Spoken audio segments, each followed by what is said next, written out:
Woo!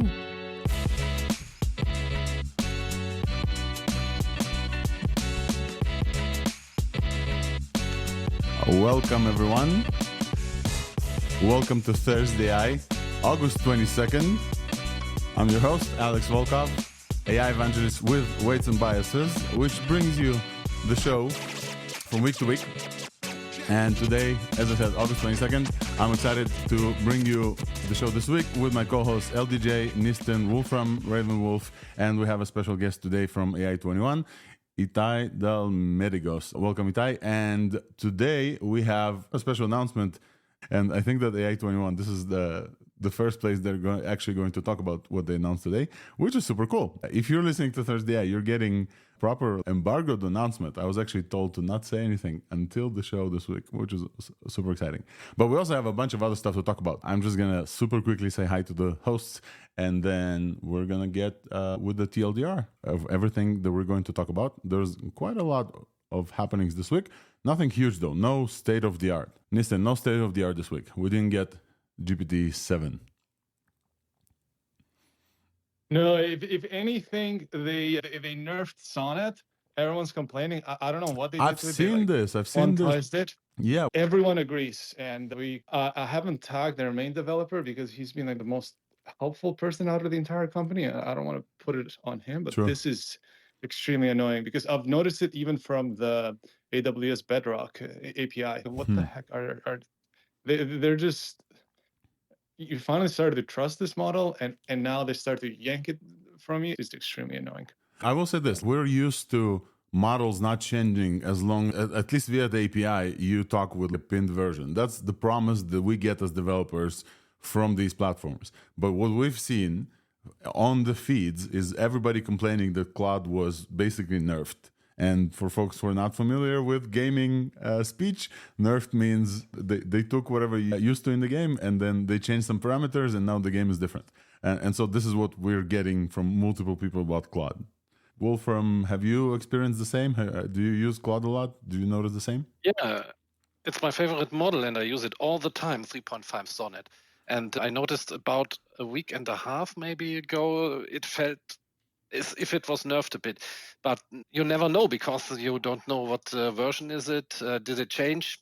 So at first I thought it is just me. Maybe I'm prompting it differently. I don't know. I noticed it wasn't as good as it was used to, but I couldn't blame it on the model at that point. But more people started talking about it, so I think there must be a truth to it. Or we are all deluded. I don't know. But definitely something is wrong here. I gotta wonder if any of this is our collective hive mind. If one person complains and we're all like start noticing something that isn't there, like a phantom limb type thing. LDJ, have you noticed something?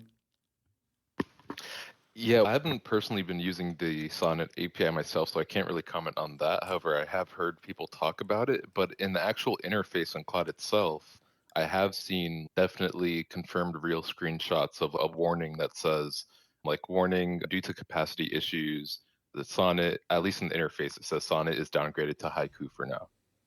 That's interesting. That's very interesting. And it's a bummer. Yeah, so we do have a test. It's not scientific or anything, but me and Austin from Alignment Lab, there was just this one, a really long prompt. And then we could notice that the newer Sonnet, quantized Sonnet, or whatever the heck they've done to it, is like it would refuse to respond. So it just felt like it was lighter or quantized in that. Again, I'm just making this up from what I noticed. This is not like proof of evidence or anything. But then when you tried it on the personal one, on the personal pay subscription, that was working fine. The Open Router API, the beta one, that's supposed to not have as much filtering for Sonnet 3.5, that one was working fine. But the AWS Bedrock Playground on AWS was not. It was displaying the same thing. Anyway, it's just is very annoying. Yeah, I can say it's all the time. So I'm thinking it may actually be something like that with the high load. So they are going to some quantized models or stuff.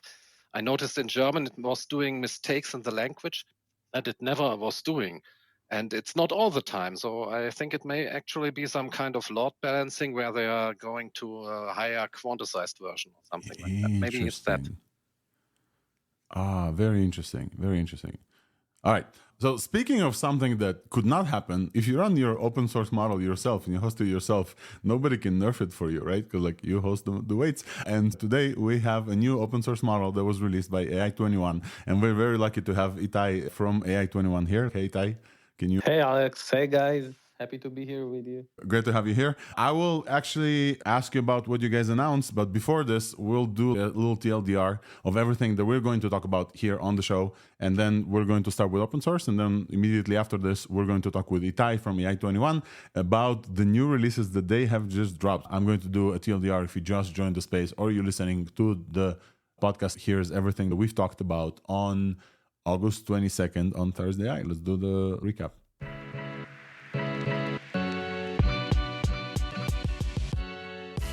We started the show with AI21. We had an exclusive interview with folks from AI21 Labs releasing Jamba 1.5. We had an interview with Itai Delmedigos, a researcher and technical lead from AI21, talking about everything they did with Jamba 1.5 large and Jamba 1.5 mini release.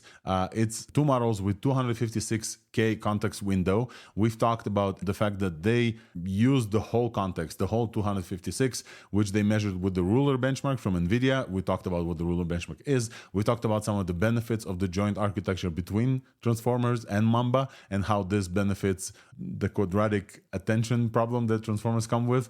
And Jamba 1.5 large can be served on a single machine with 80 gigabyte GPUs with a context length up to 256K tokens, and it comes close to Llama 405B performance. We talked about the speed improvements and throughput improvements and the fact that it's multilingual and natively supports structured outputs, function calling, citation support as well in the model. The models have permissive license, so you can use them on commercial uses as well. So very interesting conversation with Itai, definitely worth listening. We went deep into the technology as well. In the open source, we've covered Microsoft updating us with 5.3.5, three new models in this release. Some of them look like they're beating Llama 3.1 on benchmarks. We discussed that we don't really know what they're doing behind the scenes there. And that the fact that at least on some coding benchmarks, the new models, the Instruct models, at least Mini, looks like it's performing worse than the previous models. However, these models are multilingual as well. Some interesting things are they have a new MOE version that looks to be more performant, and they have a new update to the vision model that supports multi-image imports and video support across frames, which is new and very interesting as well. However, we haven't been able to test this out before the show, so we'll likely have another update later.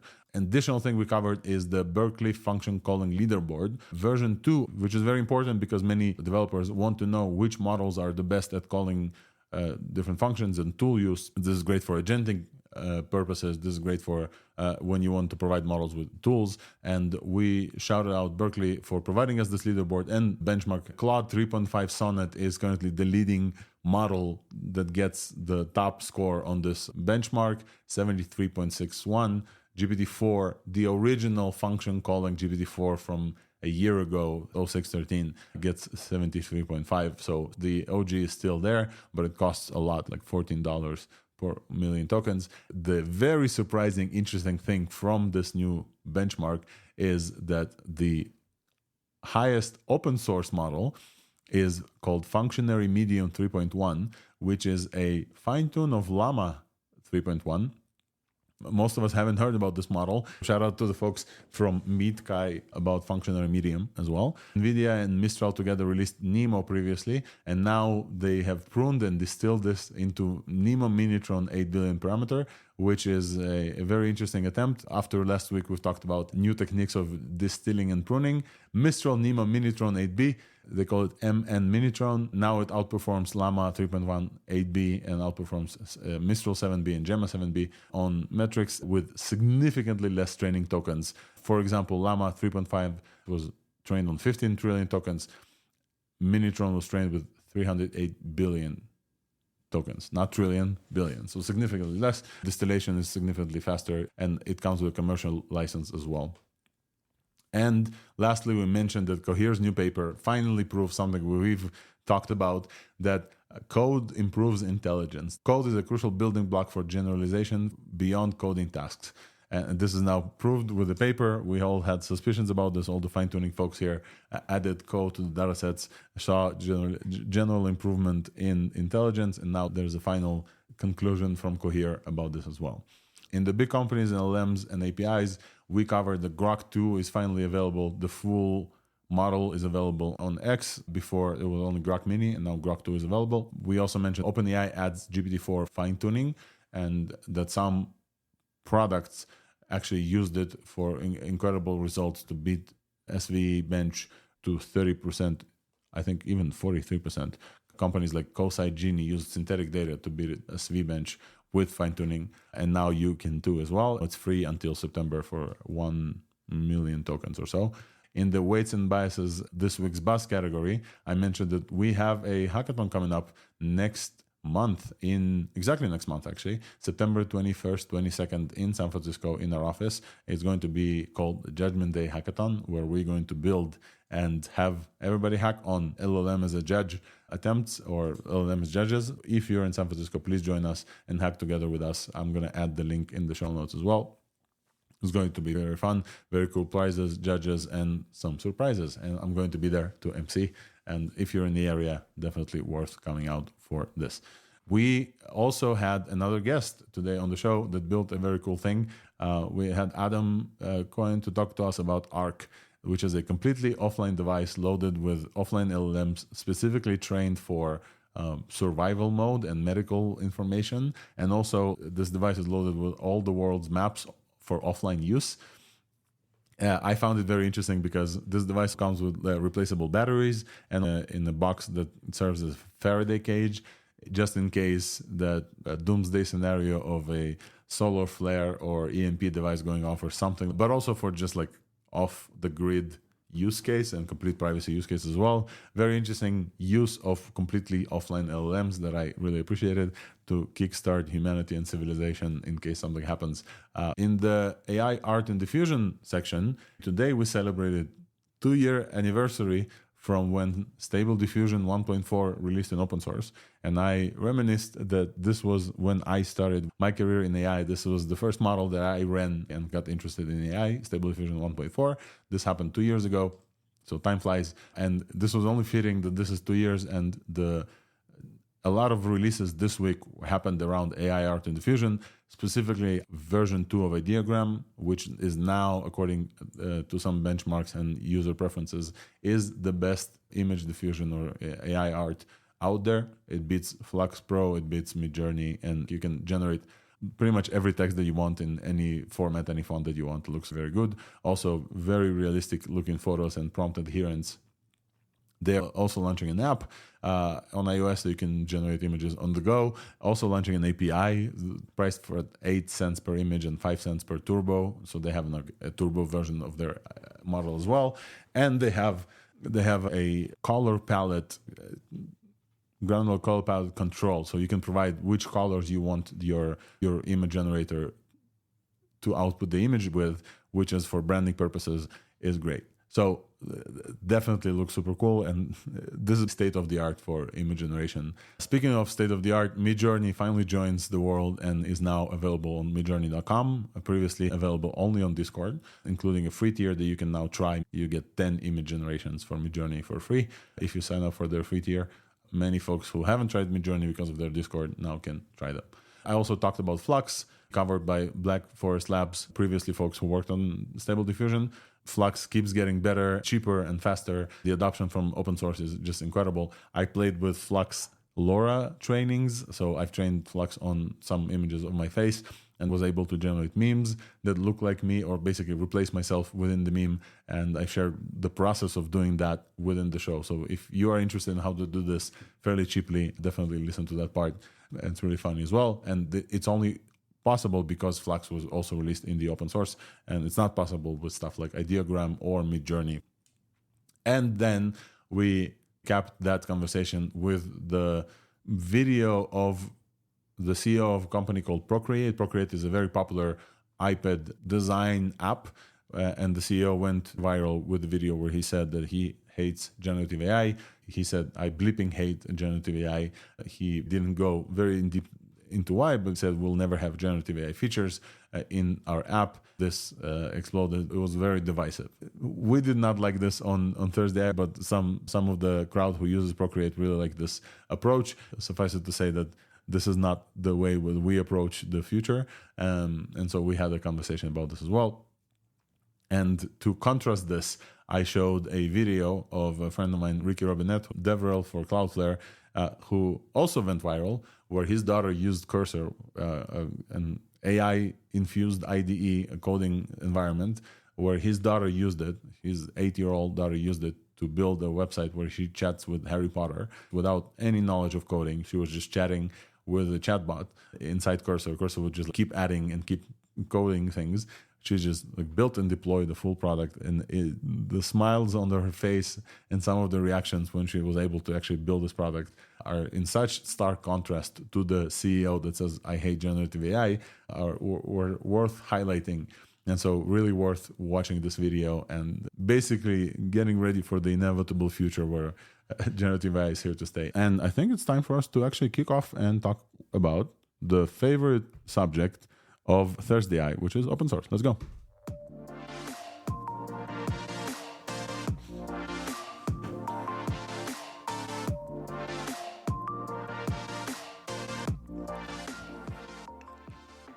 Open source AI, let's get it started.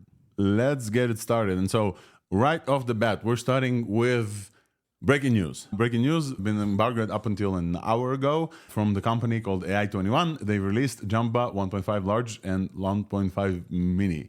And to help me cover this, and I guess announce it themselves, we have Itai here, Itai from AI21, who thankfully joined us to cover and have a little interview about those releases. So Itai, feel free to unmute, maybe give us an intro to the folks, who you are, what you do at AI21, and maybe we'll then do the announcement itself and have a couple of questions. Hey, Alex. Thanks for having me. My name is Itai. I'm a tech lead at AI21. I've been working here for the last 3 years or so. Started as a researcher back then when we were largely focused on the research part of the LLM world. These days, we're focused on enterprise and building LLMs that are suitable for enterprises and building AI systems for that end. For the last many months, I've been working on our latest language model, a term named Jamba, which we are currently releasing. As you mentioned, we've just released it. Our family of models include essentially two sizes. We have a large model and a mini. Both models have a novel architecture. We're essentially combining both transformer and Mamba architectures, which allows us to gain the best of both worlds. I think that's about it on a high level. Oh, sorry, forgot to mention, we're also packing a mixture of experts in it. And that allows us to get very high parameter count while training, while having a low footprint, while having the model in inference mode. This allows us to get to a long context length with having a very small memory footprint on the GPU during inference. And best of all, we have released these models to the open source community. We're highly excited on seeing how would the community would interact with them, what kind of use cases would they be used for. And it's really exciting to see what the folks out there are doing with our models. That's awesome. And so first of all, thank you for joining. And thanks to you and the team at AI21 for listening to the open source. When I first got somebody, so first of all, Ray Cohen was here last time. We talked about the joint architecture of Jamba, but as a refresher for folks, this is not the complete alternative. This is a joint architecture. So you both have transformers and you have Mamba, but you're trying to get at both, the best of both worlds. You still have transformers, you still have attention, but you're trying to get to the benefits. You're trying to remove the constraints of the quadratic attention and the very high requirements for for hardware, for VRAM, at the longer context, correct? So this model comes with 256,000 tokens in the context window. So let's look at some of the benefits of this. So the claim is up to 2.5x faster on long context across context length. Can you talk about this? Where does this come from? And when does it kick in? So I was looking at some graphs, and it looks like it only kicks in at the longer context, right? Sure. So yeah, essentially transformer architecture, as most of you probably know, has a quadratic complexity in context length. That comes from the fact that every token can attend to every other token.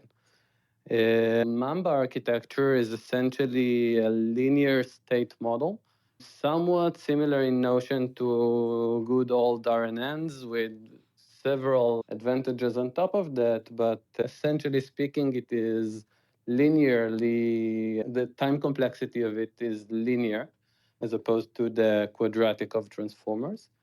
As these things behaves on short contexts, it's mostly dependent on the constant part, meaning that whenever you perform an operation, no matter what the length of the context, you'll have to pay some fixed amount of time to get things going.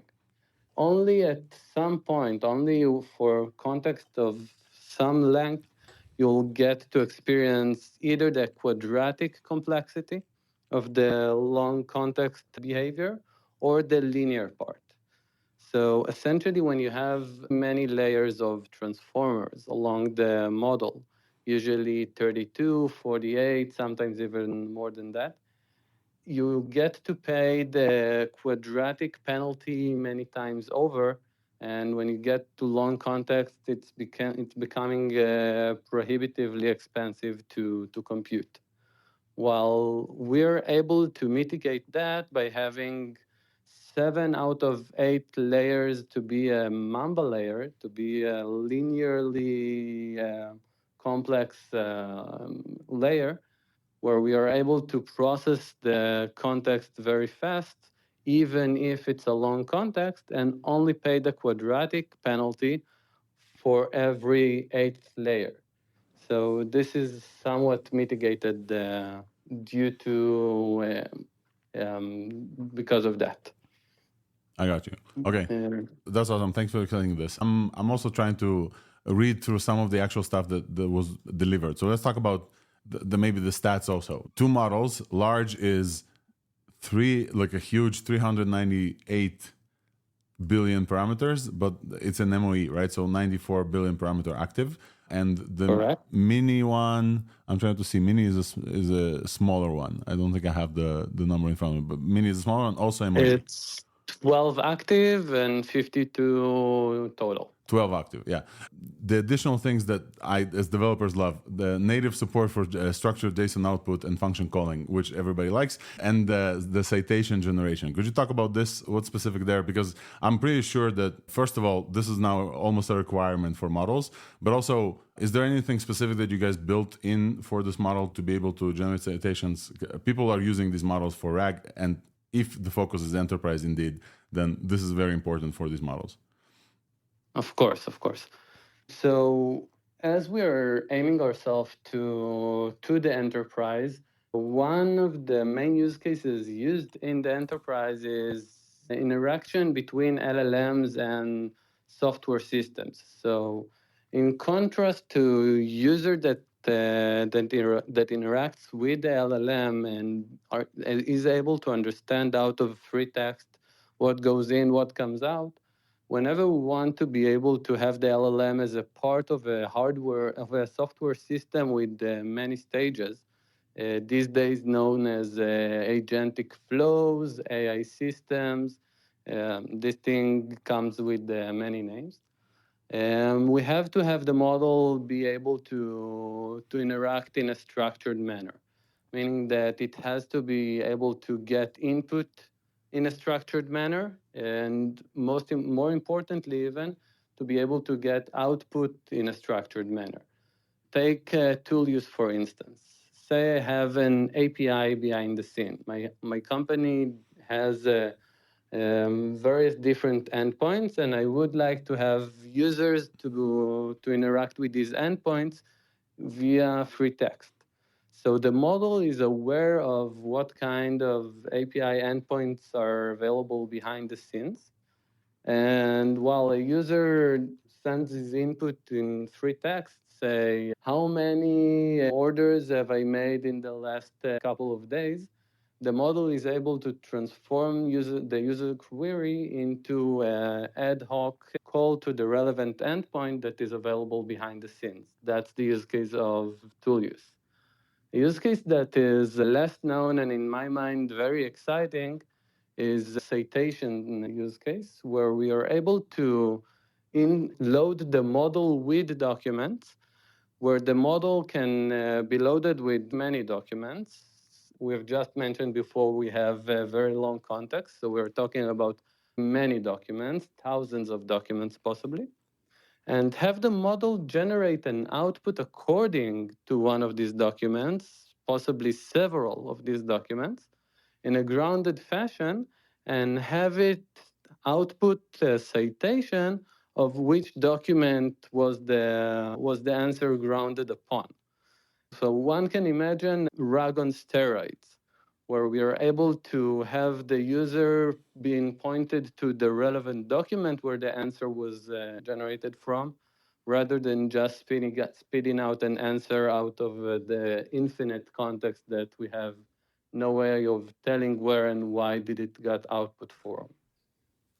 Yeah, so on this topic, I wanted to also specifically mention that somewhere in your blog, there's a graphic there that talks about claimed versus effective context window. Can we talk about this based on the Ruler benchmark? Ruler, according to what you guys mentioned, is a paper, I think from NVIDIA folks, that talks about advanced needle in a haystack research, where they said that needle in a haystack, which folks are familiar with listening to the show, needle in a haystack is drop something in a context window, see how much the model can attend to it, and most of the latest models can probably get this one thing. These folks took this to the extreme and said, hey, this is not enough. Let's propose like a different attempt and do different other things. And so this ruler does a little bit of a different thing. And this shows like effective context attention, basically. And the graphic for folks who are not like looking at this right now shows basically that things like Gemini 1.5 Pro, for example, and I think you guys are taking these stats from the actual ruler itself, and I don't think you've tested this. Even though Gemini 1.5 Pro has 2 million context, it shows that the effective context of this is somewhere around between 100,000 to 200,000 tokens, the effective one. Claude 3.5 Sonnet, which has 200K, is also around like 180 or something like this, the effective context usage. And according to according to this graphic, the effective context usage of Jamba is the full context of Jamba, the full 256K. Could you speak about this? Is this attributed to how the architecture works, the joint architecture? Sure. So first, that's a great description of what's going on. Let me add a few words on that.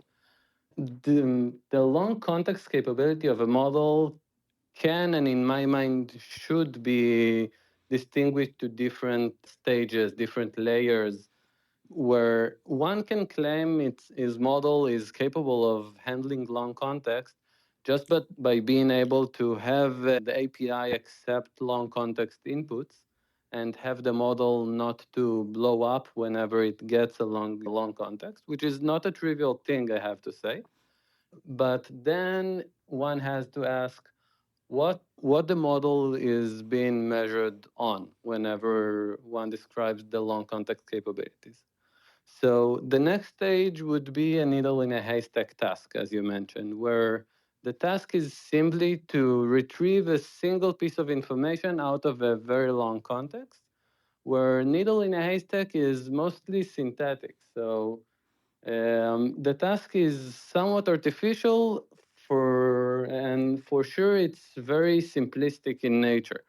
If one is aiming to have a more complicated interaction with large context, an interaction that involves operations over several documents in the context, or processing, counting, aggregating information from the long context, needle in a haystack will not cover this kind of behavior.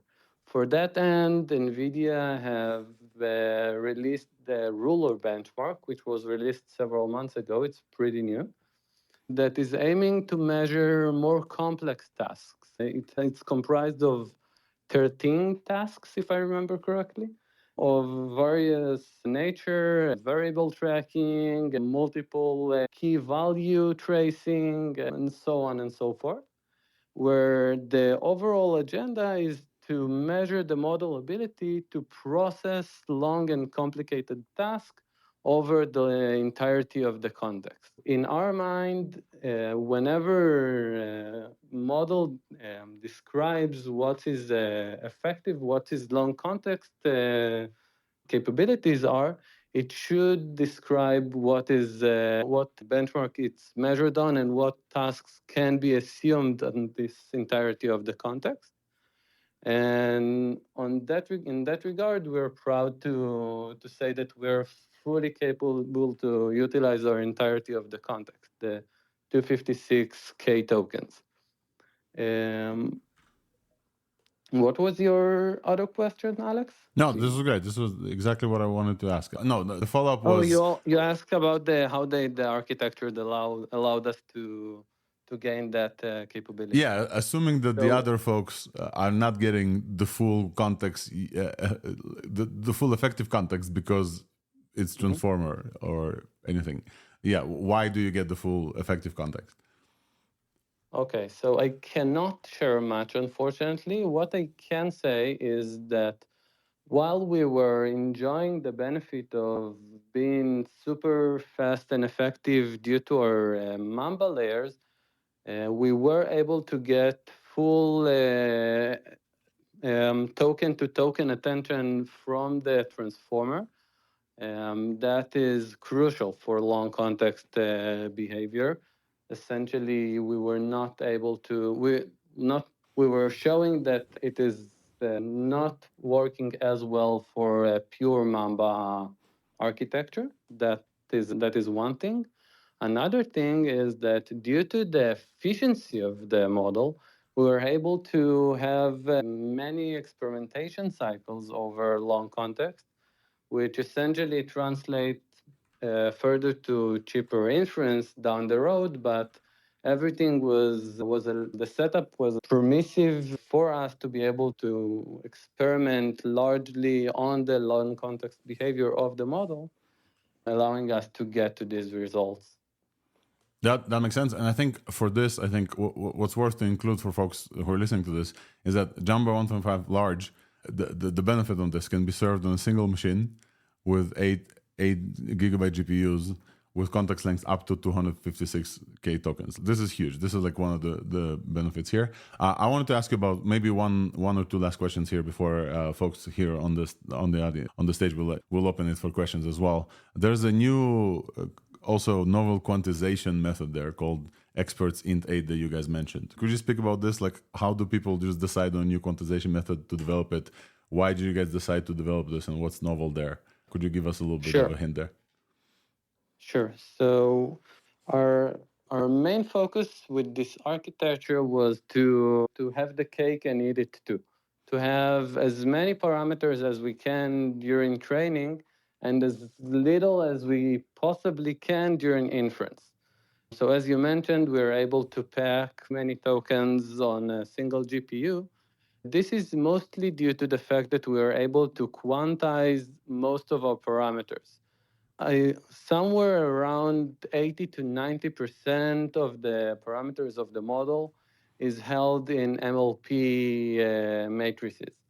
If we were able to quantize only those, we'll gain much reduced memory footprint without losing most of the precision needed for the attention operation.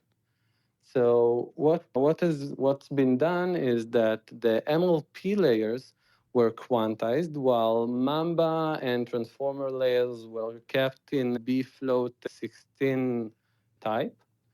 And during inference, our MLP layers is being transformed on the fly in the CUDA kernel and being converted back to bfloat 16 to have the operation done in full precision. And then we are able to pass the activation forward without having to store the full precision value of the parameter. I just want to add that we have contributed to VLLM, this quantization method. So nowadays, this quantization method is fully open for the public, and we also shared in our technical paper that is about to be released in the next couple of hours, a detailed explanation about this quantization and some performance measurement of the following. That's awesome. And it was merged into VLLM, right? It's called Expert Int 8. Correct. Awesome. So first of all, thank you so much for contributing, open sourcing two models and also contributing back to the community. Incredible. Anything else that we haven't asked you that you want to tell us about this release before we continue talking about other things? I think we've talked about most of it, and I'm excited to see how the model will interact with the open source community. It's always exciting and heart-filling to see how people endorse and embrace our models and what do they make out of it. And thank you very much for having me. I enjoyed talking to you guys. Thank you so much for coming up. And if folks want to try, this model is up on Hugging Face right now and also on AI21's platform, available via API, I think, starting from today and soon on Together and on other platforms, I think, pretty much everywhere. That you guys are partners with pretty much everyone, and this is going to end up on many platforms, so folks will be able to try out. But I think the official AI21 platform, I think it's already there. Thank you for coming up, and I think that this is it. You guys should definitely try it out. It's very exciting when new and different architectures are ending up, and especially when they're ending up in open source. So kudos to you guys on this release, and I think we're moving forward in our open source conversations because we want to talk about Phi 3.5, and I know that this was also exciting news from this week. Yama, I saw your exciting post from Phi 3.5 as well. 3 new models this week, including a new MOE one. I don't think we had Phi MOE before. We had Fixtrel, I think, from a few folks before, but not a official MOE before from them. Very interestingly, on some metrics, the new Phis were actually like lower in performance. I've seen a tweet from Terry Yu from Big Code Bench that said the new Phi 3.5 is actually less performant. But let's walk through some of the updates and then let's chat about them. Phi 3.5 on the aggregated benchmark on Arena Hard, which is like all of these benchmarks together, as supposed to show the performance of how this model would perform on Arena. Phi 3.5 MOE instruct, so like I guess the best of the 3 models that was released gets 37.9 on Arena Hard, where Llama 3.5 8B gets 25. So this model supposed beats, at least on benchmarks, the Llama 3.1 8 billion parameter, whereas GPT-4o Mini gets 75, right? So like this tiny model gets half of GPT-4o, and how does it get there? I think we've talked about this before, but yeah, I want to hear your reactions to Phi because I know that this is a model that you know and love and is very excited about. Yeah, sure. Look, the whole series of Phi models are pretty much going on the same direction, that you try to control data in some sort of way such that the training is going to be more efficient. So you can train basically either on less data and get the same performance, or train the same amount and get far better model. This is the whole premise here, and from version to version we see an improvement. The tricks themselves, we don't know a lot. It started with the paper called Textbooks Are All You Need, where the trick was rephrasing text as if they were written as textbooks, like with explanation and exercises and so on, and then feeding them into the model rather than using the originals. And turns out it worked really well. And from there, we had six different versions of Phi models where we don't know the trick of any of them, but they seem to get way better from each version. And to the point we got today, where small models on some benchmarks are extremely good, to the point where it's hard to believe at this point. What is important to understand is that, in general, if you train a model very long and it's good enough, it's going to be a very good model. But the thing is, when you try to control the data, make a train on much fewer samples, it doesn't matter if they are more efficient or there is a trick here and there. The danger, the risk here is that there are going to be holes, you can say, in the data set. So you might end up with very well performance on some benchmarks, but other benchmarks are not going to be as good as the other benchmarks. And especially when you're faced with a real human with real intelligence, the chances are, if you haven't done a very, very meticulous work on the data set, chances are humans are going to find these holes. And this is why many people report that although Phi looks really well on benchmarks, it doesn't feel as good as Llama 3. And Llama 3 is there is no doubt to anyone that Llama 3 is a really well-trained model, and it was trained, I think, if I remember, 3 times more than the Phi models, just to give perspective. Yeah. So yeah, that's just the full perspective of the whole idea. And I don't know, let's see what's going to happen with the next Phi, which we don't know the trick for, but it's going to be better. I think I understand where this thing is going. But yeah. The cool thing about Phi, the smaller there are, and I think in Microsoft Build they announced that Phi is going to be the backbone of kind of the small language models of Microsoft, that they're going to use Phi for like as much as possible. I think they talked about like classrooms, and they talked about like on device and everything, and they're actually like they're banking on Phi to be like their like small, as Gemini and Google is using Gemini Nano for using everywhere. Microsoft wants to use Phi as the foundation of small language models in their ecosystem. And Phi Vision, for example, was released before, and now in this Phi 3.5, the Vision model with Phi was updated with multi-image capabilities, and also very interestingly with cross-scene capabilities as well. That was very interesting to me, because most vision models, the way for them to understand video, for example, is you split kind of video into frame by frame sequence, and then you shove a few frames, but most of them don't really understand sequences. Most of them just look at the picture and do a captioning task, and they look at the picture and okay, this picture has this and this. They don't have temporal understanding across pictures. And then some models do, if they have been trained on this. And it looks like this latest Phi Vision was trained on multi kind of sequenced images. But I wasn't able to confirm this because I only found a Twitter space yesterday, like very late at night. And thanks to Andre, he's like the yellow cat, he's a friend of the space. He uploaded the quantized version of Vision yesterday to LM Studio, but it didn't work yet. I wasn't able to actually test it out myself, but supposedly the Vision version of this was like significantly improved. They also improved multilingual support in Phi, which wasn't there necessarily, and now includes 12 or 15 languages. So it looks like they really focused on multilinguality support in this. It includes languages like Arabic, Chinese, Czech, Danish, Ukrainian, Hebrew, German, Russian, Portuguese, Polish, like a bunch of other languages that weren't there before.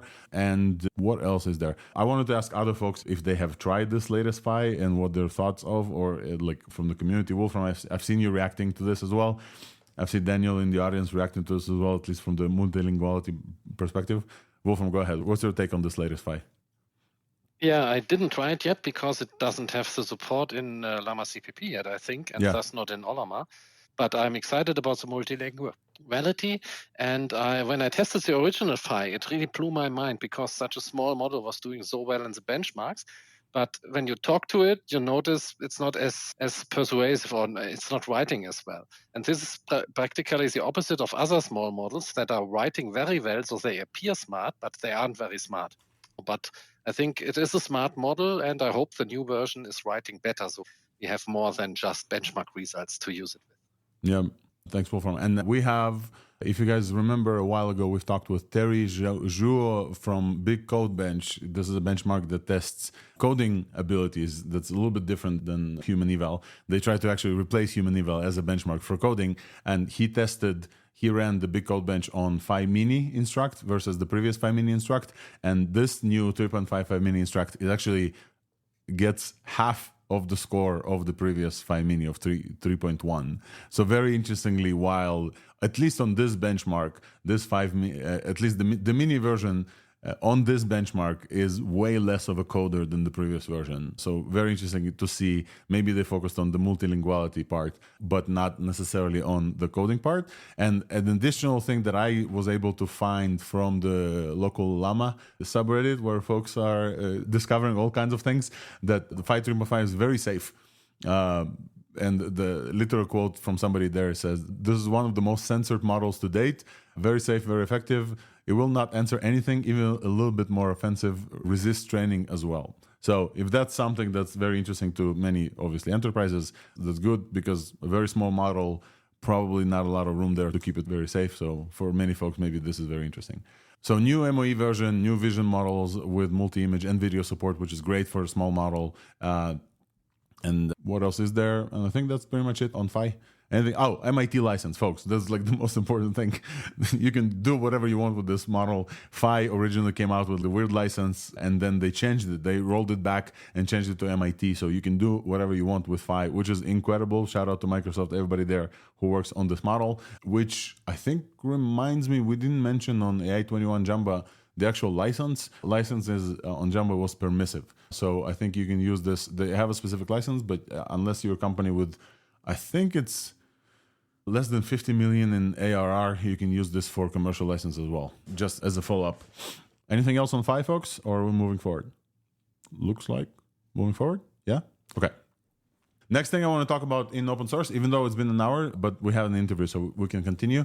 BFCL2, Berkeley Function Calling Leaderboard version 2 was dropped. And how do we know? So we talked about function calling before. We just talked about function calling as a function. It's really funny to say function calling as a function of a model, but as a offering of the latest Jamba release as well. Like these models do function calling. Many models now, this is what they come with. Function calling was a part of Hermes 3 as well, like a big part of Hermes 3 as well. And how do you know which model performs better on function calling? How do you measure? There's multiple benchmarks for this, and BFCL is the leaderboard that compares how different models fare on this task. There's multiple ways to measure. There's multiple things to do in function calling. There's multiple functions the model can call. There's sequentials. There's parallel functions. There's the choice of the right function, the selection of functions, etc. And so BFCL, Berkeley Function Calling Leaderboard, I think it was previously called Gorilla or some related things to Gorilla. So now they've released a new version of the function calling leaderboard and challenge, and this now includes a live user-contributed documentation queries. So this avoids dataset contamination and biased benchmarks, which we know on evaluation leaderboards is a big problem. And this is the problem that all benchmarks are trying to avoid. And here are some of the basically stats for this. Claude 3.5 Sonnet is now the top overall function calling model. Now, whether or not this is the pre-nerf or post-nerf or whatever we talked about before, I don't know, probably pre, but still, this is the most proprietary, the highest scored function calling model right now. It looks very close to be with GPT-4. It's very interesting. The second model after it is GPT-4 0613, which was the original function calling model from over a year ago. If you guys remember, when OpenAI came out with function calling a year ago in June, this was GPT-4 613. This is the one that comes very close to Cloud 3.5 Sonnet, and followed by GPT-4 Turbo. And those perform better than GPT-4o based on this benchmark. Some people, this is what their experience is, and I know from at least my feed, many people say that they don't want to use GPT-4o, definitely not 4o mini, for some of the function calling stuff. Folks, one last thing that I wanted to talk about this function calling. The surprising thing to me from this benchmark was the top open source model in this leaderboard is Functionary Medium version 3.1, which gets number 8 on this leaderboard. It gets the score of 71. It outscores Claude 3 Opus, both versions, and outscores GPT-4. And I've never heard about this model. It's MIT license from an organization called MeetKai. Have you guys heard about Functionary Medium? Anyone ever seen this? No, right? Wolfram haven't. Nistan, LDJ, Yam, have you heard about Functionary? No. No. I didn't hear about it, but I just want to say that if you just widely take a benchmark and just widely, blindly test all models on Hugging Face, I've done it on some benchmarks, you would find treasures, like models that you didn't know that are just people train crazy good models, and they are, I don't know, an anonymous account, nothing about, don't know how they even achieved this, and it's just there. So I'm not surprised that there is a model no one knows that is just as good. It happens on many benchmarks. So let's give them a shout out. Like an organization on Hugging Face called MeetKai, Functionary Small version 3.2. This is the latest one. The one that on the leaderboard is 3.1. This model was based on Meta Llama 3.1 8B. So this is a tiny model that gets to the highest level of open models in this leaderboard function calling. It's functionary, like it was trained on this purpose of calling functions. The key feature of this, I'm reading through their like card right now. I haven't ever seen this before. Intelligent parallel tool use, able to analyze. Some folks are saying they've heard the function. Bartowski said they heard the function. Thank you, man. Appreciate you. Able to analyze function outputs, provide relevant responses grounded in the outputs. Able to decide when to not use tools, call functions, provide normal chat response. Truly one of the best open source alternative to GPT-4 and supports code interpreter. That's awesome. So shout out to MeetKai and Functionary. If you guys want to give this a try and let us know how this works for you. If you're using function calling a lot, this is great. So BFCL, and we just discovered to this leaderboard an potentially incredible new model in the open source. I think we're done with open source stuff, folks.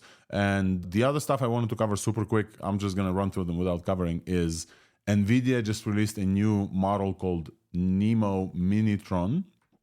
They previously released NeMo, which was a 12 billion parameter model together with, was that with Mistral? I think it was with Mistral.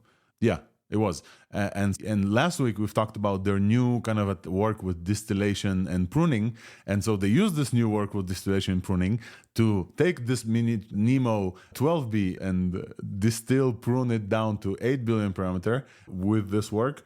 And what did they do here? Yeah, they reduced it down to 8 billion parameter and called it NeMo Minitron, which performs pretty much better than this model. Yeah.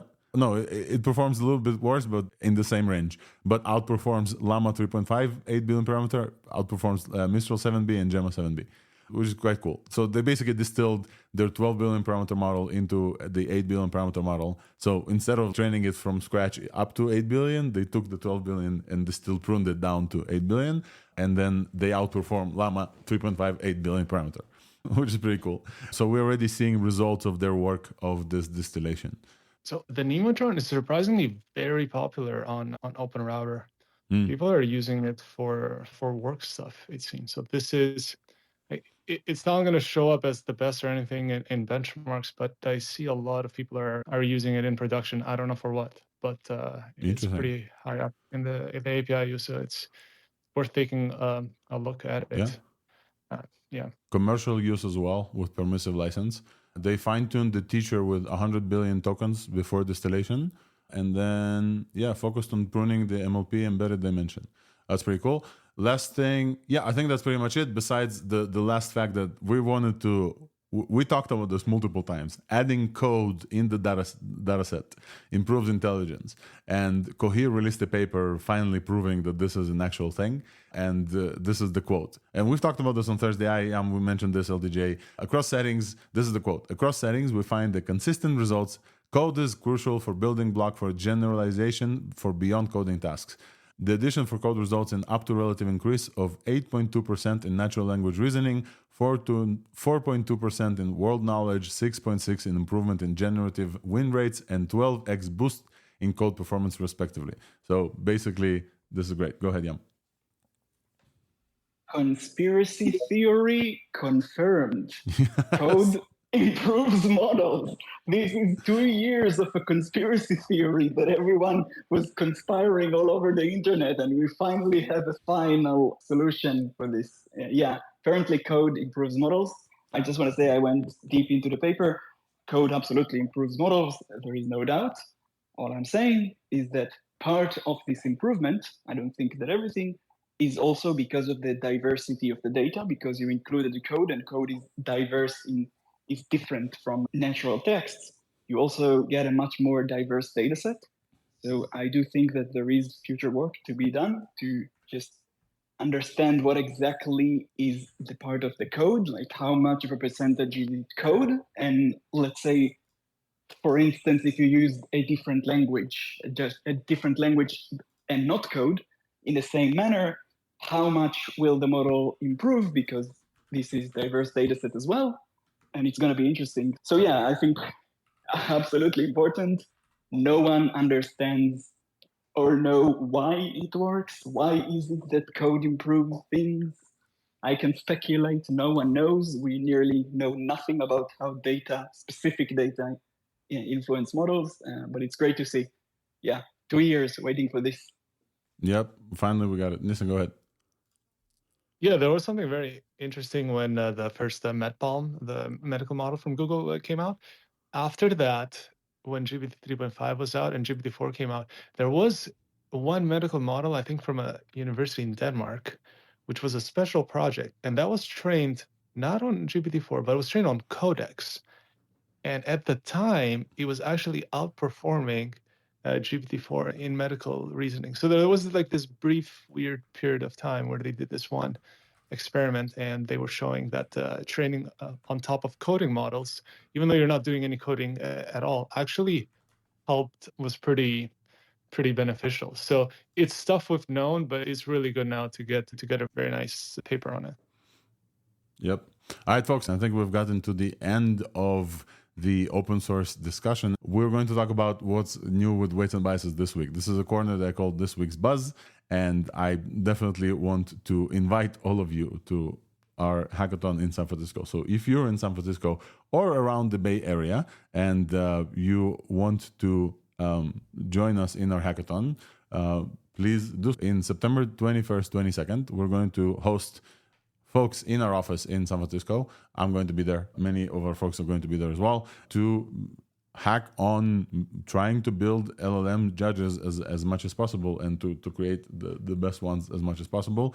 I'm going to add this link to the show notes and on top of the space as well. If you're into this, we're obviously going to try and use our LLM observability toolkit called Weave to help with this. There's going to be some cool prizes and some surprising speakers as well. If you're into this and in San Francisco during this time, really looking forward to seeing you and hack together. I'm not going to hack, unfortunately. I'm going to be the MC, but looking forward to seeing you there as well. And please sign up. And if you are there from ThursdAI, as always, if I meet you in meet space, if you see me face to face, give me a shout out and a high five. I love meeting folks who are listening to ThursdAI always. Besides this, I think that's pretty much it on the corner of this week's buzz. Oh yeah, we have a course coming up, a RAG course coming up. If you want to learn how to build a RAG system from scratch, then we have a RAG course coming up. I'm going to add this link, I think, next week. I think that's mostly it from this week's buzz.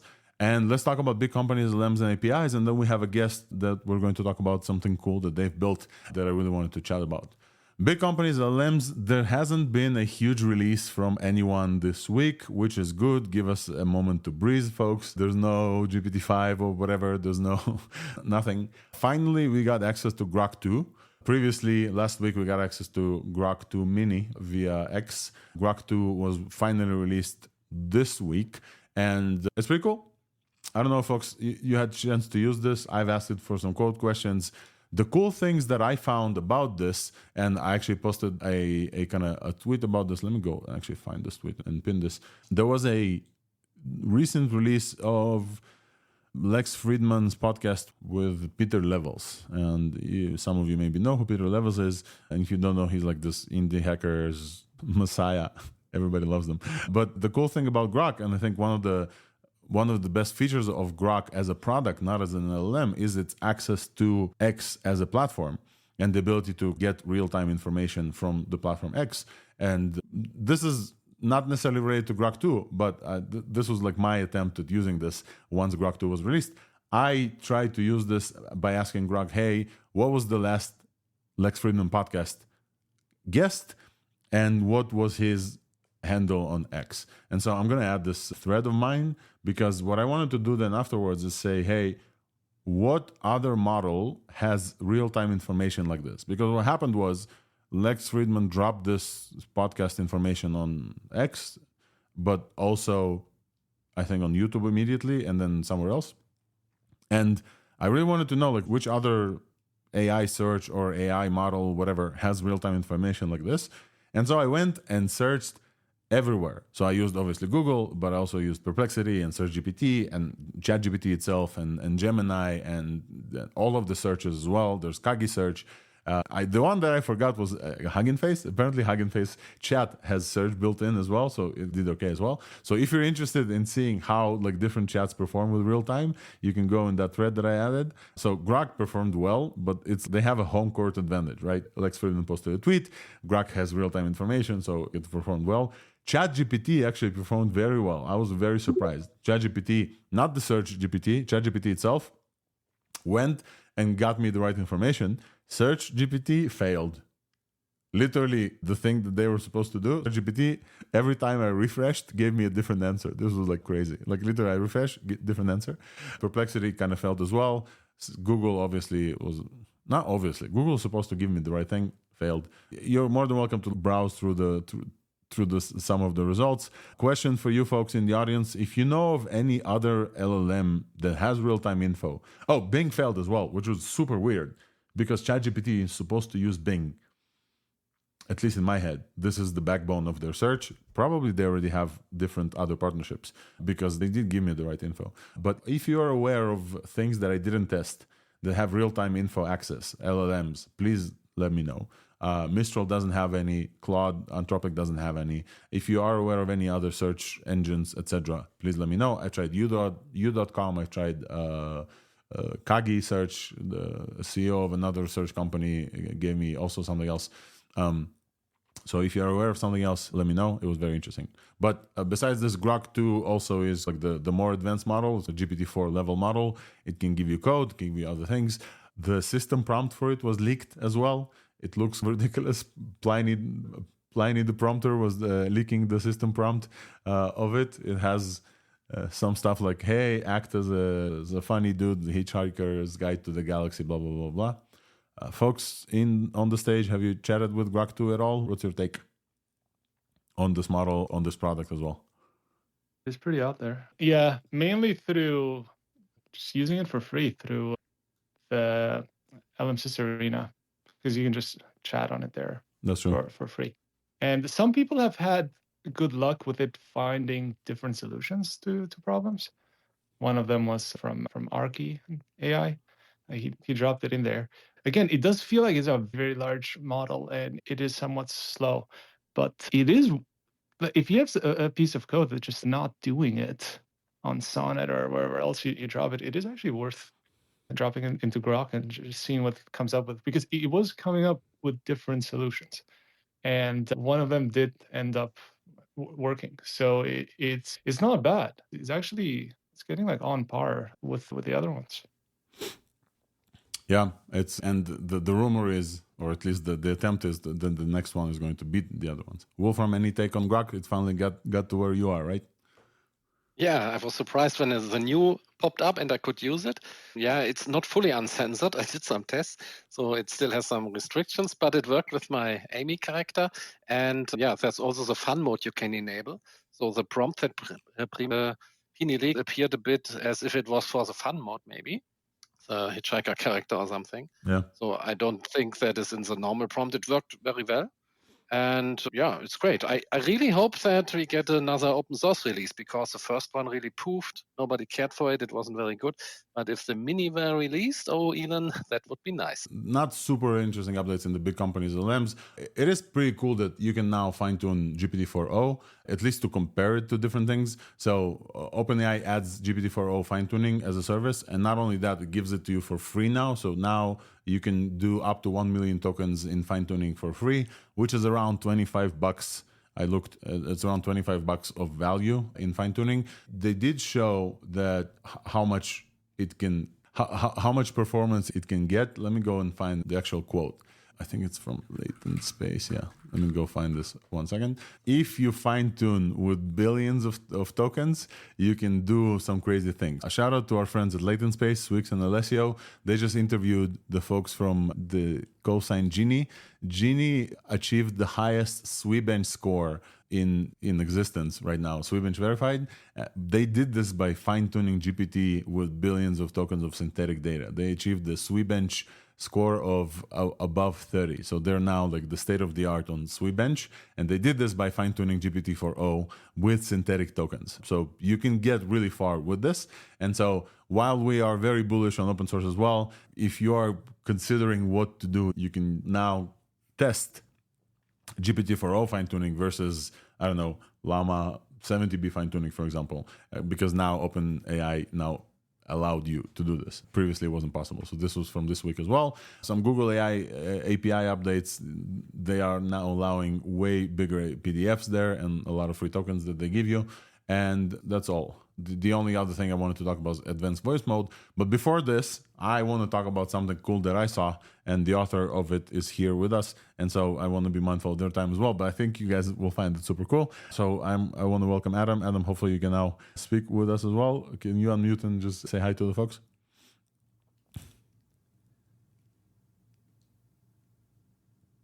Check in with Adam. Adam, can you hear me? And are you able to speak with us? Does not look like Adam can hear me. All right. Nistan, do you mind? Oh, there he is. I think he dropped. We'll wait for Adam to rejoin. Yeah, Twitter Spaces. Yeah, Twitter Spaces. Okay, so no AGI. We'll wait for Adam to rejoin. We'll give him 1 more second, and then we will talk about AI, Art, and Diffusion. Meanwhile, I did have a... One second, folks. I did have a question. Oh, there he is. There Adam is. There we go. Let's give it 1 more shot. Yeah, I'm here. Sorry, guys. There he is. Welcome, Adam. Welcome to the space. I think it's your first time here. Welcome. Tell us. So I've seen the announcement, but I don't know that folks have seen the announcement. So why did I call you here? Can you tell the folks?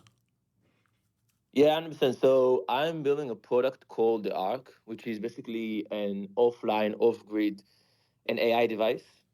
So the idea is that if something happens and we lose access to the grid, whether it is because of a war or a natural disaster or anything else, we have like humanity knowledge in this small, rugged device that can sustain a lot of things.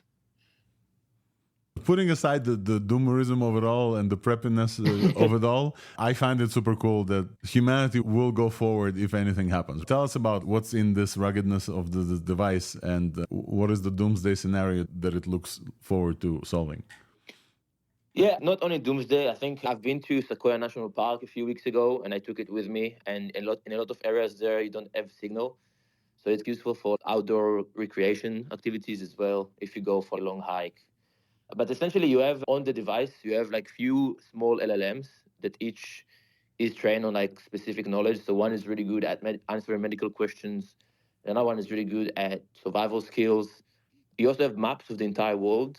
And this is still not working, but like the AI should be able to access the data of the map as well in a loop, which should be useful as well. So you should be able to ask it like where to go, where's the nearest atomic bomb shelter? Exactly, like atomic bomb shelter, like just water as well, like water sources. Basically, like the map is just vectors, so you can just put a lot of it, do like some queries and bring back the information to the LLMs. It's like a fine-tuned version of Llama 3. Awesome. Where are you getting those fine tunes? What are you fine tuning them? Where's your source for this data, for this knowledge? A lot of it is like synthetic. So I've released some cool Jupyter notebooks on how to like fine tune Llama 3 on specific knowledge. Just generate a lot of like synthetic data with 4 or 5. Some of it is open source database datasets. Yeah. And by the way, I'm going to open source the models in a few days, and you'll be able to download them yourself and even for your phones. So should be really cool.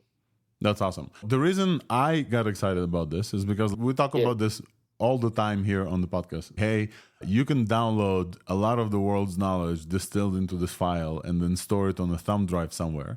But you kind of took this to the extreme. Like, what happens if something like breaks down, if the grid goes down, if there's no internet, there's no even electricity, I think, to the extent.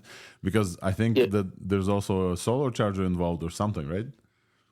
Yeah.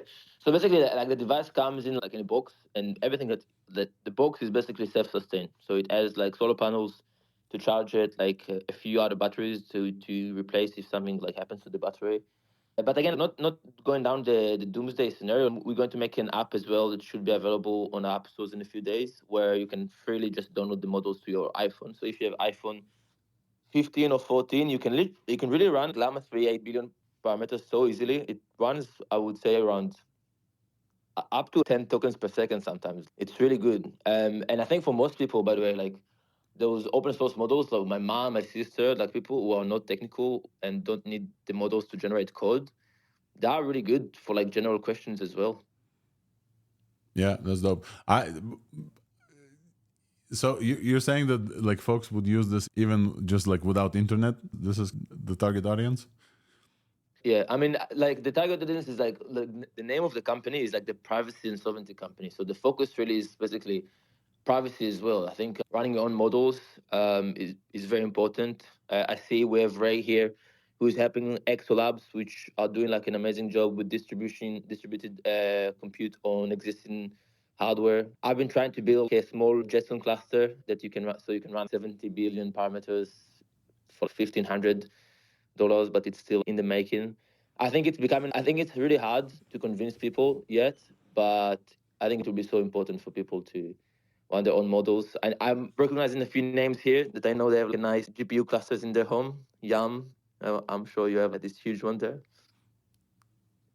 Yeah. But you mean some people can run? Oh, yeah. Yeah, go ahead, Yum. Mm-hmm. I was just writing a tweet, so I couldn't unmute. Yeah, I do. How much of compute do you need?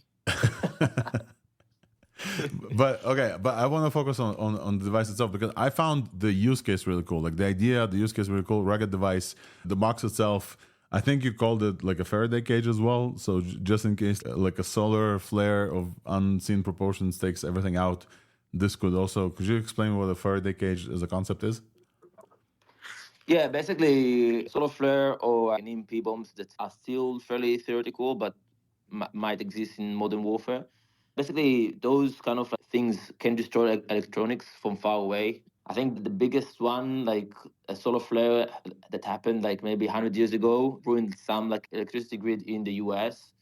Our modern facilities can somewhat easily be destroyed with electrons. So the Faraday cage you can think of Faraday cage as your microwave. So your microwave is a sort of a Faraday cage where it blocks the waves to go in and out. In the case of microwave, it's obviously because you don't want to be exposed to those waves. But a Faraday cage in this case, like which is the box, I maybe can ping the image to the chat, but basically when the device is in that box, it cannot be accessed from the outside world. It cannot be accessed, and it technically cannot be destroyed as well with those solar flares or EMPs. I see. So it blocks outside interference, basically. Yeah. All right. Awesome. So thank you for coming up, Adam. I thought it was worth highlighting that there's this device that if you are inclined to think that something like this could happen, or if you're like in a place where internet access is restricted and you don't have access to any such models, I think there was some conversation in your comments about third world countries, restricted countries like North Korea or whatever, where access to information is like very limited. I think this is super cool. because as somebody who like enjoys dystopian movies and how the world would look after a nuclear war or whatever, and people don't have access to information from the previous world, such devices like spread around the world in different like places could help kickstart the world again. So I thought it was pretty cool, and I wanted to highlight this. So how far along is this device? Is it ready? Do people already buy this? Like what's your plans for it, Negus? Yeah, first of all, yeah, like some people in the comments suggested someone in the West, like maybe the US government, just buy a bunch of these and drop it above some countries, drop it. So we have a few working prototypes already, but they are like 3D printed. And the next step is to go through all the ruggedness specifications, different IPs for waterproof, like so it will work in high temperatures as well, low temperatures. I hope to get it out in the hands of early adopters in the next 2 months, and then like at scale, probably early 2025. But the models, you should be able to download them in like a few days, actually. So, yeah. Awesome. All right, Adam, thanks for coming up. And hopefully folks will follow you and take a look at this project if it's interesting to them. I really liked it as a concept. I wanted to highlight. All right, folks, moving forward to the AI art and diffusion. I think this is the corner that I wanted to cover maybe last on the show. But highlighting this, I think, is important because of the celebration of this week. I actually didn't know about this up until as I started the show. I saw a tweet from Imad Mustak, ex-AI from ex-CEO of Stability AI. Sorry, I don't know why I'm getting stuck. That said that 2 years ago, exactly, Stable Diffusion 1.4 was released officially as open source, which was pretty much when I started with AI. And I know many other folks as well. This was the start of their journey into kind of this whole world.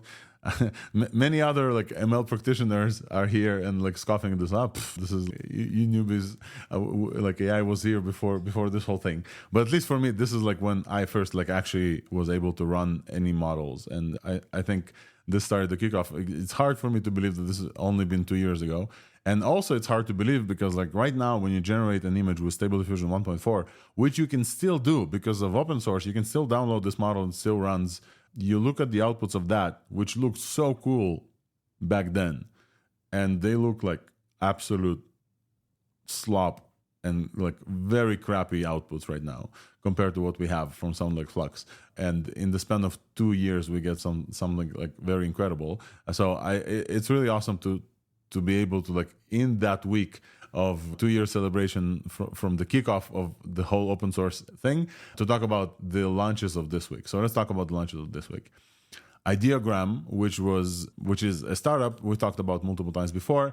Those are folks from some folks from the Imagen team at Google, or I guess Imagen team at Google, launched version 2 of their model, and they now, according to them at least, and many folks who use their models now, are the new diffusion kings.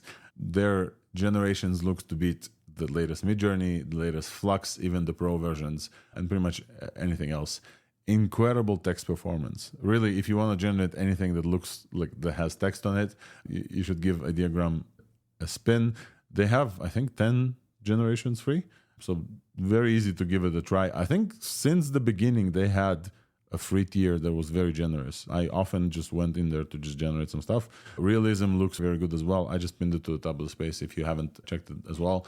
So enhancing capabilities like prompt adherence and realism.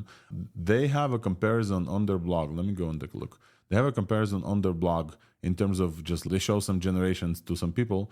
Let me go find this. And out of 100% compared to Flux Pro, which is the best Flux version, which is not open source, people prefer Ideogram for text 80% of the time against Flux Pro. Overall preference over 60% of the time, and alignment to prompt over 60% of the time. Ideogram is getting picked. Against DALL-E 3, 90% of the time they choose Ideogram, and 60% of the time for prompt alignment as well. So really like a significant improvement. And the additional features they have is color palette control. You can provide it like 5 colors. This is more for designers, but also super cool. It will generate whatever image that you already have, but with that palette control. So like you can provide your, let's say, company's colors, for example. Additional things that now released is API support. This wasn't there before. Before it was only UI, but now via the API, you can pay like I think 6 cents per image, 8 cents per image, and then 5 cents per image for turbo. So now they have a turbo version as well, which is lower quality but faster. And they also have an upscaler and describe in their API. And lastly, they have an app as well in iOS, and then Android app is planned as well. Have folks here tried any of the ideogram things and have any comments? Did they want to comment? I know that the current folks on the stage right now are LLM folks, less image generation folks, but maybe. Have you played with ideogram at all? So if you are generating anything, give this a try, even though it's not open source and you cannot put your own face in it. Next on this, in this area, and I think most of the news from AI in this week, I think, is this AI Art and Diffusion news. Midjourney has now finally joined the world and launched a web version of Midjourney, which is, so far, Midjourney was the biggest Discord channel in the world. I think around, was that 100 million people or something like crazy? I think they were like the biggest Discord channel, and I think Discord actually had to fix some stuff in order to accommodate for so many people. But everybody had the web version. They didn't have a web version. And now finally Midjourney.com will actually let you generate images. And also they now have a free tier. So kudos Midjourney for joining everybody. Everybody like was waiting. Many people don't like the Discord thing.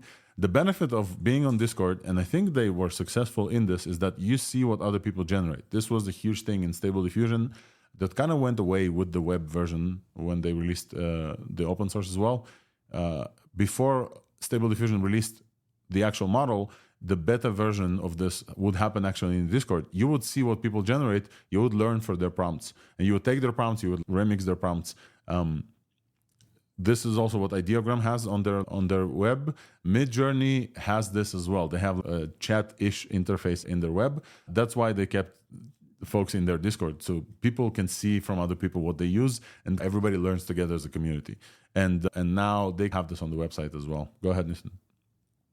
Yeah, people used to say, what kind of a business decision is this to put so much friction for onboarding? People have to figure out how to use Discord and stuff. But it was pretty genius, because then people could not leave or figure out how to disable their subscription. So it was, at least that's what I think. It's absolutely genius.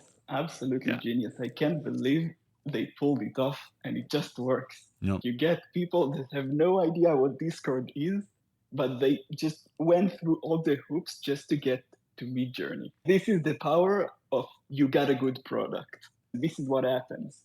Lesson here. Yep. But then also, they did finally join the internet at some point. So kudos to them. And also free tier. So previously, you could not generate Midjourney at some point without paying on Discord. Now you can. If you've never tried Midjourney, you only heard about this, now go try it and compare. All of them started diverging. So I've seen a lot of chatter, and I've seen a lot of like comparisons of the same prompt across Midjourney and different other models.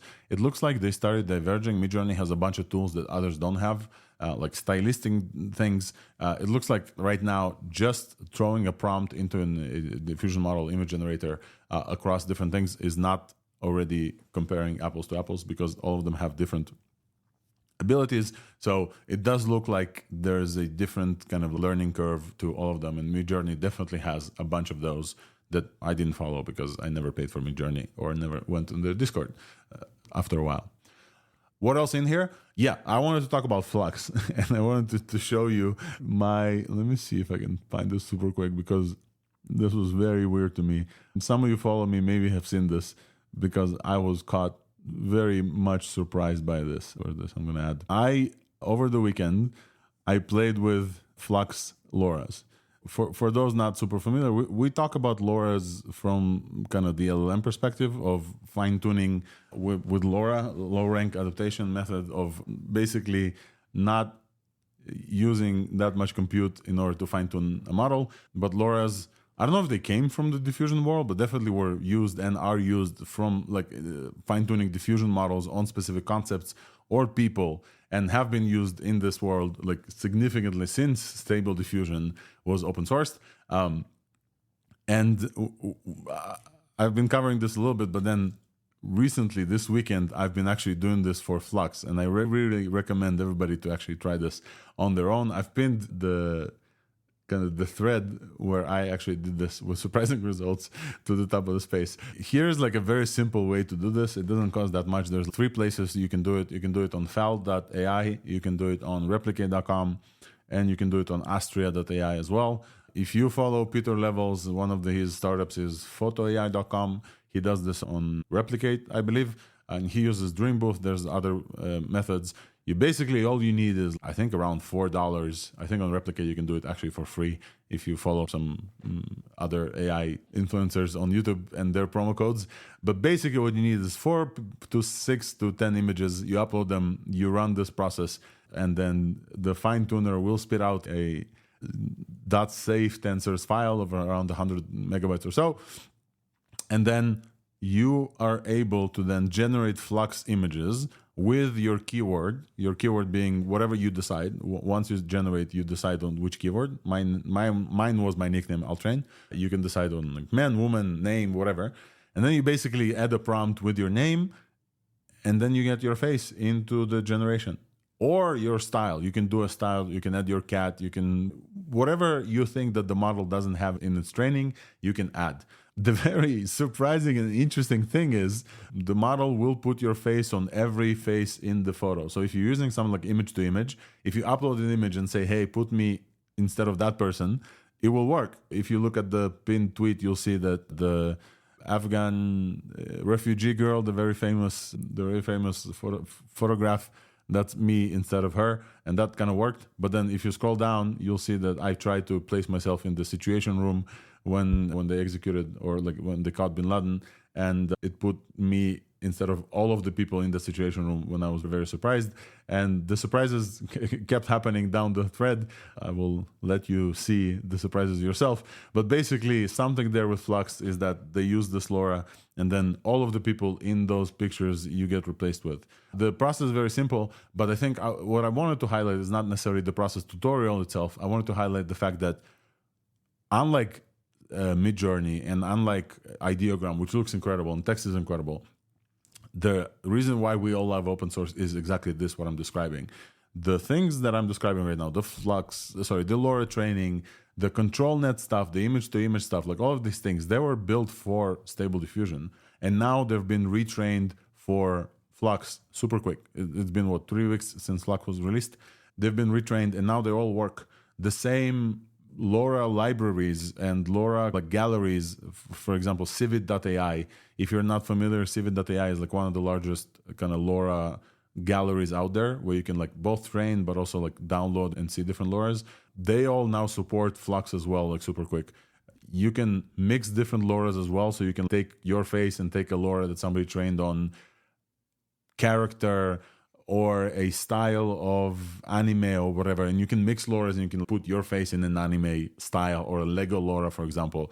All of those work because of open source. And this is what I wanted to highlight like very quickly, because I think it's very cool and worth exploring and really fun to play with, honestly. Really fun to play with. The thing that I want to show as well, and if you want to play with this, go ahead. After trying to put my face in a bunch of historical photos, I then switched to putting my face in a bunch of memes. And so there's this website called Image Flip, I believe. Yeah, Image Flip, where you can just generate memes. And I pinned this to the top of space. I basically took the top 10 memes that have like human faces in them and recreated those memes with my face. And from far away, it looks like the same meme. But then if you zoom in, you'll see my face in this meme. And it's pretty funny. At least to me, it's pretty funny. And it's really funny when I like send this to friends who have no idea, and in the thumbnail it looks like the same meme, but when they zoom in, they see my face. At least for the 5 people who haven't seen this before it gets really boring, everybody does this, it's really funny. Afterwards, it's probably going to be cringe. But before it's cringe, it's funny. And this is now possible because of open source, and I really like this. I wanted to highlight. So if you haven't played with this, definitely do. And the last thing in AI Art and Diffusion is a discussion. And I think I wanted to open the stage to the folks here on stage. If you have seen this video of the Procreate CEO, Procreate is a very popular app on the iPad that many designers use.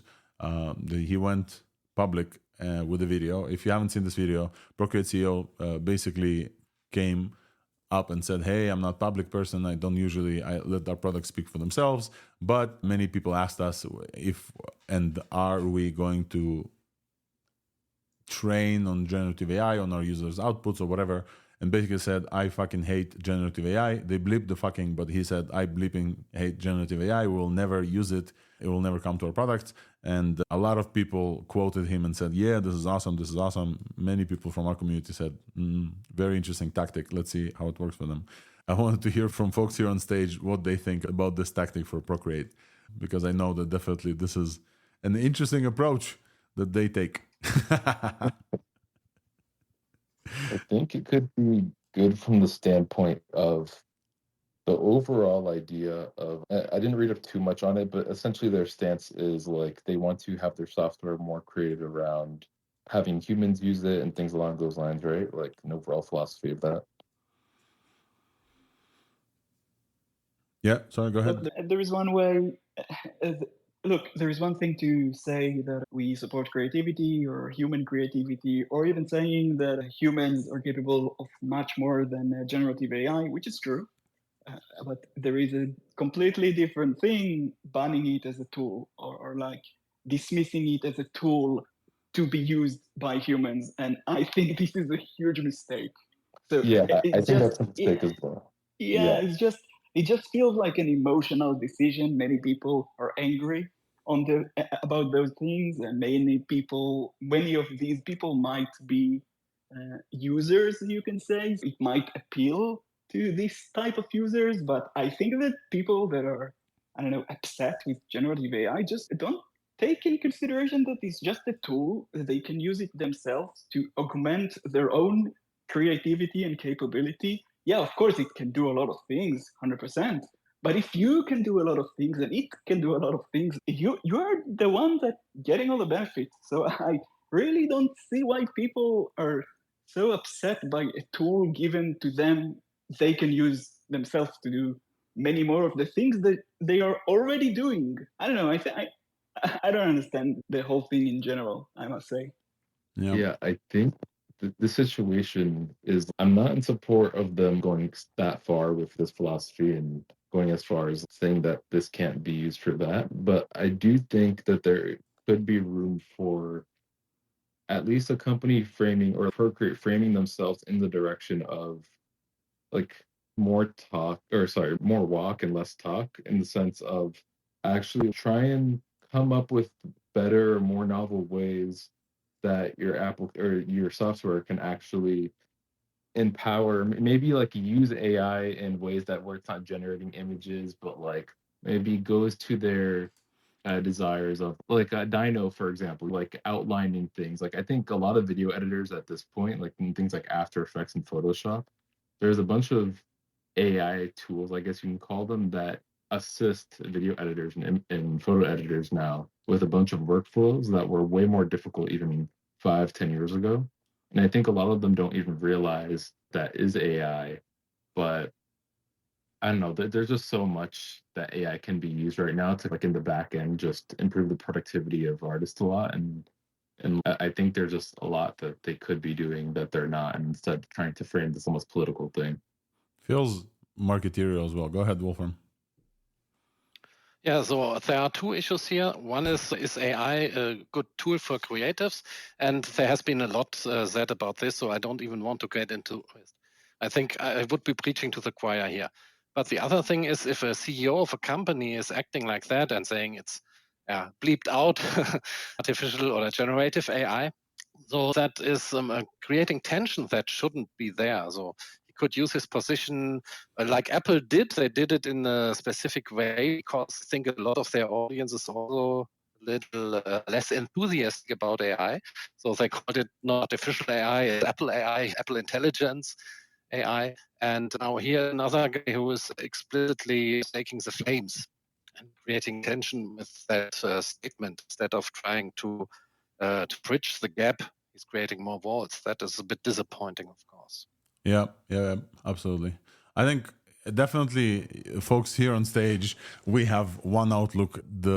Looking just at quote tweets of that kind of decision, you can see a completely different set of people with completely different set of outlook on the world and how they see the progress happening. And to me, this is really interesting from a perspective of progress doesn't hit the same on the same people. Progress seems to, at least for a lot of these folks, to look scary, and they don't want this in the same way.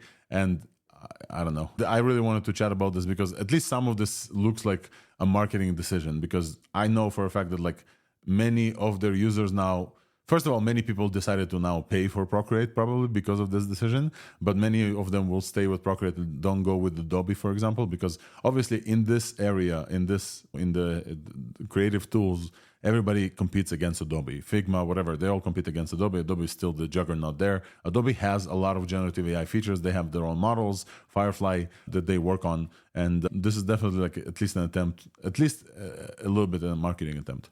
Go ahead, Yam. Yeah, it's a different. Oh, excellent.